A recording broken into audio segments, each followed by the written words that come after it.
still on the $100 million leads by Alex Hormozi, and today we're talking about cold outreach, right? Reaching out to cold leads on a one-to-one approach, technically speaking.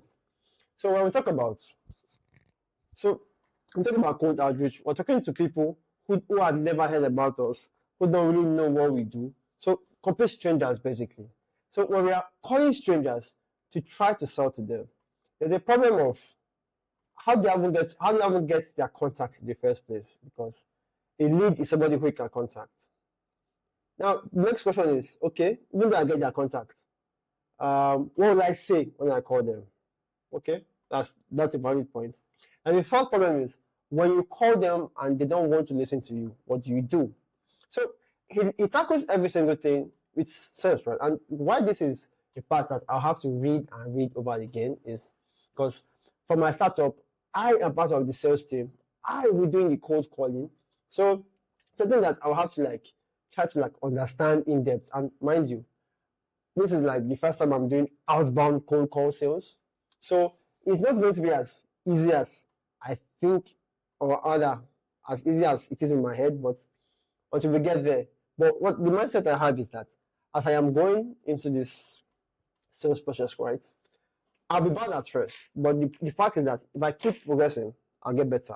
So the first problem, which is how do you even get their contacts in the first place, be it emails, SMS, whatever it is you're going to have to get them through any source that you can. You mentioned about 3 sources, right? You can use softwares, right, to automate the process, to scrape websites, scrape for leads. And if you try the software out, now the software obviously will cost money. And these days, we have all these robots, all these guys checking out robots that are scraping websites for data. We have them. So that's from time to time could be causing problems. But what it says is if you purchase a software, the software has done its purpose. Try another one. Just keep trying until you get enough leads.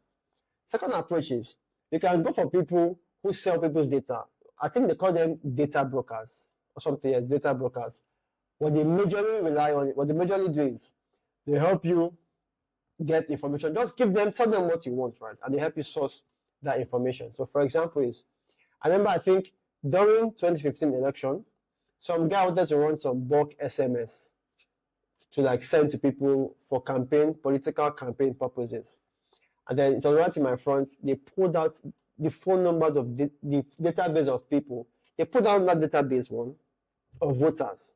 That's one. Step 2 is they were able to narrow down these voters based on the polling units they chose. And the beautiful part is that the polling units that they chose is most likely a location that is close to their residency. So that was how it was easy for people to target. I think that is one of the cheapest and the most reliable data source so far, because it was in high demand and high supply. So it was the cheapest and most accurate. So because that, then the third part is you call it the elbow grease. I like that name. I like that phrase though. Pretty interesting. And what it says is you could join communities, join groups, right? And try to understand. Maybe for example, and this is a very nice technique because it gives you concentrated cold leads. Concentrated in the sense that the people here already serve a purpose. So elbow grease is you join a community or a group of people, and these people have shared interests, and there's a high chance that your offer kind of falls into their interest. Like for example, if you're a fitness person, you can join a community of women's health, right? Or women who just deliver, the women or nursing mothers, and from there you can begin to bring in your service. I'm not saying you should do this, but you get the point. So elbow grease, you are in a community and you're reaching out to members of this community. And he says it's best for you to do this off that platform, right? So if you're in a community, say in the WhatsApp community, try detecting their information outside the WhatsApp community. So you know their full name. Try searching for them on Facebook. Try searching for them on Twitter. Because quite all right, you don't want them thinking that you are abusing their platform. Although wink wink, you're kind of doing what they think you're not doing, but you get the point. So now when you get this lead, the next thing now is what do you do? What do you say when you call them? Right? What do you say when you call them? And I think he has done this thing several times, right? And he says that what you should do first is that first of all, they don't know you, right? You're a complete stranger. So he says that if you do outreach, whether it's phone calls, whether it's SMS, whether it's emails, a problem is that when people try to reach out to other people, they go with a template approach. They go with a copy and paste approach. But if you want to do this right, and you want to do it the right way, or the way that will guarantee you more results, you have to personalize so that it makes the person feels like, okay, this person has probably done some research about me, and that will cause a higher chance for the prospect to listen to the sales call. Or personalize, and at the same time, you have to give, or if the person still sees you as a stranger, if you can't personalize, you have to give what is called big fast value. What that means is that within the first 3 seconds of the call, the person should either feel like the call is personalized to that person, or whatever you have to say is so important that he's comfortable dealing with a stranger, right? I think for my startup, it's more like, hey, hi, good afternoon. I'm calling from Daniel, and my name is Daniel, calling from T'Challa. What we do at T'Challa is we help hotels like your hotel to boost relationship with the guests. It is something you're interested in, something along those, is like a hook, basically. I'll still call it a hook regardless, where you hook their attention and you feel like, this thing that they're saying is so valuable that I should just stay and hear what he has to say. Like, they want to hear more. So in your first 10 seconds, maybe first 10 to 30 seconds, it depends on different things. There are different techniques, tonality and everything. And bringing in Jordan Belfort's straight line selling, what he talks about, in your first few seconds, right, you have to prove that you're an expert. You're an expert. That is, you know what you're talking about. You're a person of authority. You're trustworthy, you're friendly. You are sharp as a tact. If you have these things together in your first 4 seconds, you have broken an initial barrier the person has to speaking with strangers. Then your next barrier, which I think Alex Hormozi comes in with, is giving a value, giving something of value fast. And the person feels like, So if you have an offer for maybe women to get fit after pregnancy, you can just, I'm calling you from this place, and the goal is just find a way. It's creativity. I think he gave an example of a sales call. I'm not entirely sure I crammed that, but the point is, find a way to get your value, a very good value fast. Now, consider this, right? Consider giving something that is so valuable for free, something that the person is used to paying for. Consider giving the person for free. What happens is the person will just click the person's head that this is a very, very good offer. Now, it's a lead now, right? We're looking for lead magnets or something. So that should be your lead. But because you're dealing with a stranger, you want to have, what's that word? You need to build that trust. And there's nothing as trustworthy as them knowing that something is not cheap or is not free, and you over the call, a stranger, giving it to them for free. Some people might not believe. You'll be like, this is too good to be true. But to be very frank, a lot of people will believe if you get to that stage and if you communicate it effectively. So now, let me see what else. So he says that fine. The third problem, which is, I don't like. Okay, fine. That most of the people I'm reaching out to, right, are not giving me good responses. What should I do? Now, this is it, right? Look at this mathematics. If I call 100 people and I can only close a sale, right? That is hypothetically. What that means is, if I call 1,000 people, there's a high chance I will get 10 sales. If I call 10,000 people, there's a high chance I will get 100 sales. You see where we're going to here? So what that means is that to get more yeses, you have to build a very large volume of leads. So when he says that, if you're doing this thing right, it makes perfect sense to just keep blasting. And he gave an example of saying that you should aim to do 100 outreach every single day. Now, mind you, the method you use for outreach is really your business, right? It's really your business because you can use text, you can use SMS, you can use online ads. Well, that will not be a one-to-one. Okay, except if it is targeted based on their phone number. It's not a one-to-one, so please catch that. You can use emails, so SMS, emails, voicemails. Yeah, voicemail, you also mentioned that. So, and precisely, if you have to give a voicemail, okay, although you mentioned that's in the automation process. And the issue with automation, right, is that if you want to use automation to handle these volumes, you're now hit with a problem of personalization because, to be very honest, the automatic process is as good as throwing spaghetti on the wall, hoping some sticks. Yeah, some might stick quite all right. So what that means is that you need way more volumes to cater for the lack of personalization. You might have a good value, but because it's not personalized, the person may not understand or may not buy into the value you're trying to give, right?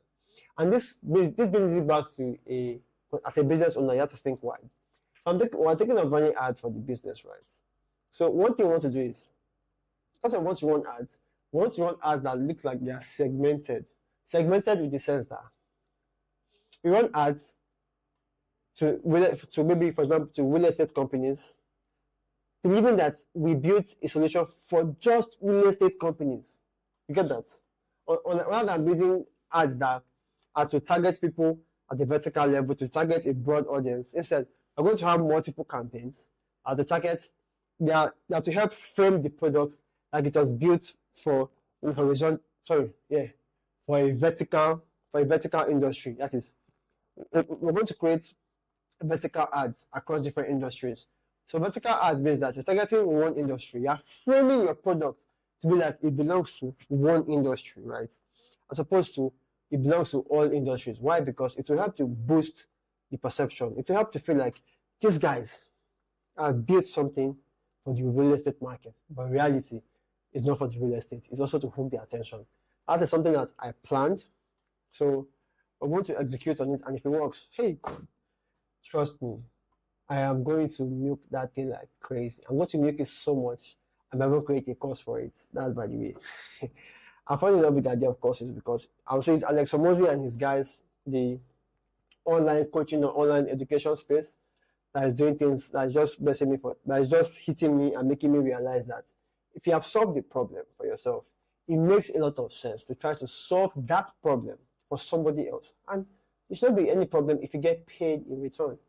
So if you think about it, it makes sense. So it talks about how you can do something, right? You can automate the delivery, you can automate the distribution, and then you should follow up as many times in as many ways as possible. So now, basically, like I said, if you can automate the process where you are sending out these messages, where you have a list, maybe emails, you can just load these emails up and load them in your software, ask them to go for the mails, ask them to send whatever they want to send, ask them to send the mails, ask them to send the SMS, just blast it out. That reminds me of, I think, of a business idea I think I had, and ironically is, I had it, and all of a sudden, right, I didn't follow it up.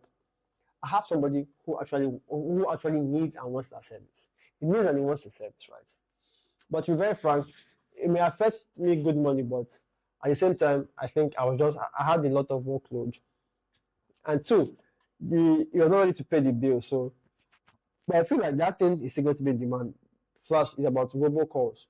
Somebody pre-records a message and then sends the message to a list of phone numbers, and my service dials the number and starts broadcasting it. Although, I think, thinking about it, I'm going to put that back into my project pipeline because, ironically, I have somebody right now who does about, I think, $150 every day profits, weekdays, that is $600, yeah, 120, yeah, $600 then times 4, $2,400 profits every single month from this same service. So to me, I believe it's worth it, but like I said, I feel until I see a stable market for it or I have other priorities in my timeline, I don't want any other person to come and readjust my timeline. It keeps popping up, I might make it a priority, but that's like 2 occurrences. 3 may be a significant number for me. So it says you should automate the delivery, automate the distribution. Now, it says something about the use of technology, right? Because for you to automate, you are going to have to embrace the use of technology. And to be very, very frank, in an age of AI, deepfake, I feel we got to a point where AI will just be the one to handle the entire sales calls. Give it a nice sales script for it to adapt to, a very nice voice that has perfect tonality, perfect delivery. Give it a couple of numbers and it's like calling these guys and doing his thing, firing on. Yes, and funny enough, it's good up to maybe give or take 1 million calls even per day. That is if there's no technological bottleneck in terms of the call pipes. I know that telecoms, because I work in telecoms, grew up in telecoms. A lot of telecom providers have should I call it, limited interconnection among themselves. So, but he says basically that you should adopt technology as quick and as fast as possible. At the same time, you should be ready to give out about 20% of your resources, 20% of your resources to exploring new technology. That makes sense. That is, you should be able to give resources that you're not bothered about, but it's a good one. Then I think Alex opened this chapter with a story how it was COVID, and then because of his kind of software he was selling then for brick and mortar gyms, the gym shut down. And that means it's no business for him. And he's talking to somebody who had worked in another gym company that built gym software that Alex had never heard about. But these guys were pulling insane amount of profit. I think about about $10 million per year. So it was pretty insane. And he was like, how? Through cold calls. So it completely blew Alex's mind that he was running paid ads, but he underestimated the power of cold calls. And he gave some insane things on that, which I'm coming to very soon, some benefits of one-to-one cold calls. Mind you, advertising your product should be done on all channels. Yes, I feel there are different channels for different levels of your journey. If you're just starting out, right, and you want to like get user feedback quick, I cannot believe that you may have to do a lot of one-on-one approach. This will help you understand the real problem that you are solving. And I feel like that's why I'm at the forefront of this sales process, and I have a sales team I'm working with. So back to the same whole, what do you do when you get a lot of no's? Try following up on people and try following up as often as possible. So you reach out to somebody, right? Maybe his phone number did not go through. You can try the email. And it says that if you send an email, right, which is the first thing you should try to hook them with a call. Say, hey, I'm just following up on the email I sent to you, and it will be like, there are different things that could happen in the person's mind, right? Like, okay, did I see that mail? Okay, what's the mail? And by doing that, if you can get somebody right, because when somebody receives a call from a stranger, there's a high chance that the person's mental guard is up. But if you can dismantle that whole frame, you're good to go. So reaching out to them through multiple channels and as many times as possible is a good one. You also mentioned that it's okay to like leave a set of leads, take a break, that is maybe 2 or 3 months, and then come back to it.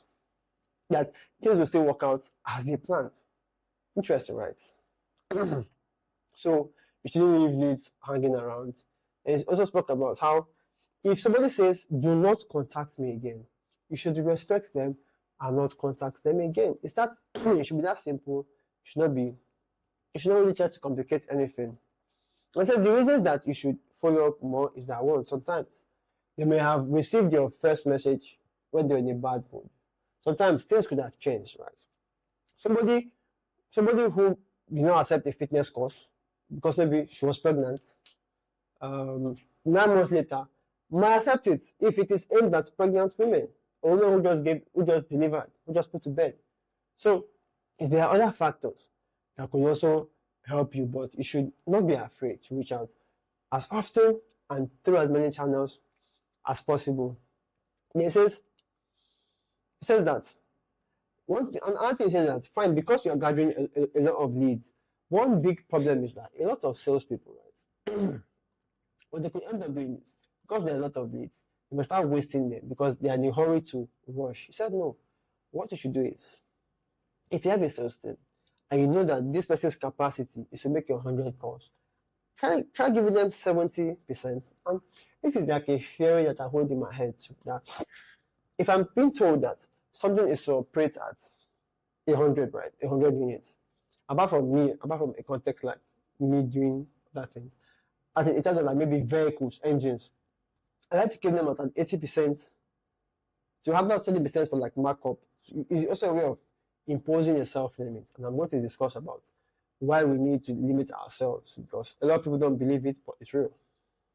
Then it says, now there are benefits of cold outreach, because sometimes I see people talk about how one-to-one approach is trash, how it should not be done. Also, one-to-one approach also happens at events. You can walk up to people and then tell them what you do, right? Perfect. So it says one is that you don't need to create a lot of adverts. Remember when I said my startup, we're going to run adverts, and I think I'm going to document the ads where for every industry we target, we're going to frame the product to make you believe that it was built specifically for that industry.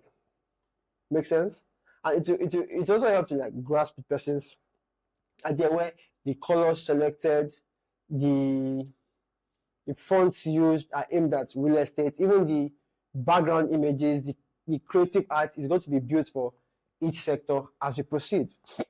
They say secondly is that your competitors will not know what you are doing, because he is in his industry. He had a competitor who was using cold calls and was making, is it 8 figures profits at about $10 million profits, whatever the amount of figures, 8 figures, but making $10 million profit from cold calls. So with that, your competitor can never ever guess what you're doing. The sense 3 is that it's very reliable, because social media platforms can change in an instant.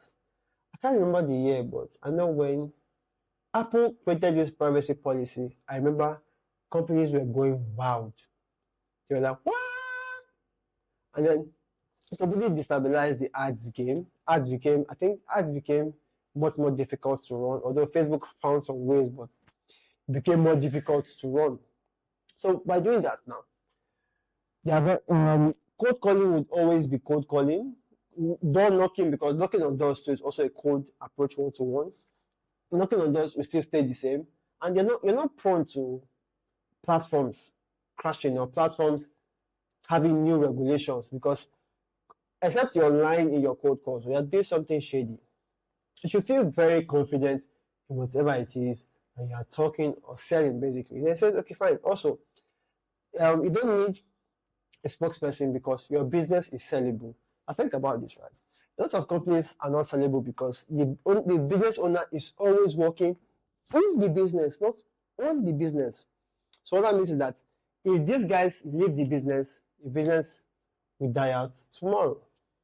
So you get that approach, right? The business will die out tomorrow. And now, so if you're doing that, if you have a team of people who are making cold calls, mind you, making cold calls with your sales team is not cheap.